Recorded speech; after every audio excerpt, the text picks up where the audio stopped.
कुठं आलेले आहे. आज सगळ्या माता भगिनी आणि सगळे चिचखेडा परिसरातील किंवा मुक्ताईनगर परिसरातील सगळे भाविक सेवेकरी मंडळी आज आलेली आहे. खऱ्या अर्थाने आपल्यासाठी पर्वणी आहे. इतकं सुंदर केंद्र मी 15 लाख रुपयात पाहतो तर मला आनंद वाटतोय. आणखी चांगल्या पद्धतीने आपल्याकडे कसं केंद्र उभं राहतील आणि स्वामिकीय सेवेमध्ये लोक कसे जुडतील हा प्रयत्न आपण निश्चितच केला जाईल.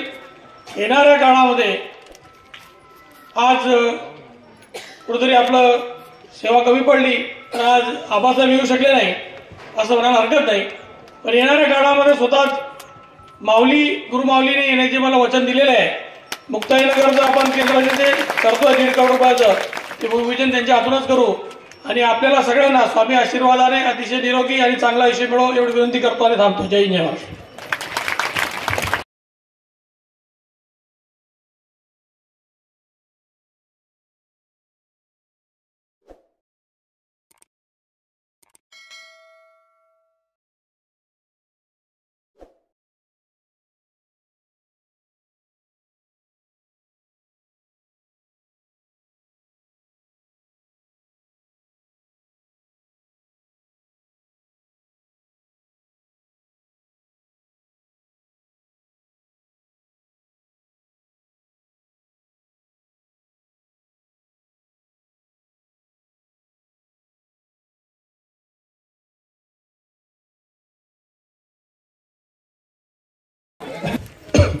याच्यानंतर आपण स्वामी महाराजांच्या समोर दीप ठेवलाय.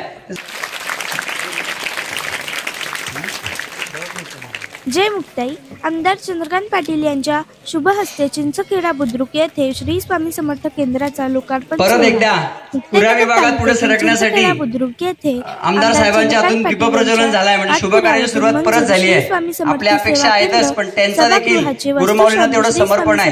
त्यांनी आजपर्यंत एकही शब्द परमपूज्य गुरुमाऊलींचा टाळला नाही. दिनांक 19 जानेवारी माझा अनुभव सांगतो मी. जेव्हा दिंडोरीला आम्ही सुरुवातीला गेलो ठीक आहे काय करायचं आहे 1-2 केंद्र बांधायचं आहे. काय लागेल तरतूद म्हणून एवढं लागेल एवढं नाही म्हणे याच्या 2-5 लाख रुपये घ्या स्वामींचं कार्य व्यवस्थित करा. सेवेकरी बांधव मोठ्या संख्येने पण ते परमपूज्य गुरुमाऊलीला काय मानतात ते तुम्हाला त्यांच्या 2 मिनिटं शब्दात ते भविष्यात सांगतील. आणि गुरुमाऊलींनी जेव्हापासून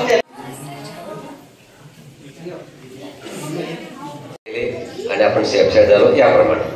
तर बघा तर परमपूज्य गुरुंचं नियोजन असतं पुढे काय होणार ते संकेत काय असतात तर त्याप्रमाणे आपण करायला काही हरकत नाही. आता सुद्धा तुम्हाला खूप काही सुवर्ण संधी मिळाली आहे. तर चक्रापूजन सुद्धा आपण 21 तारखेला कोणी संधी शोधतोय सकाळी 8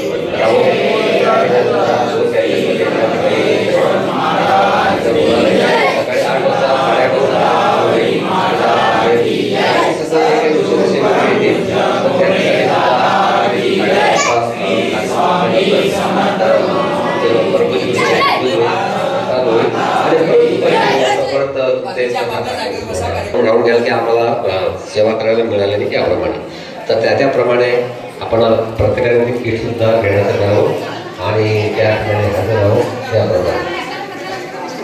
श्री स्वामी समर्थ.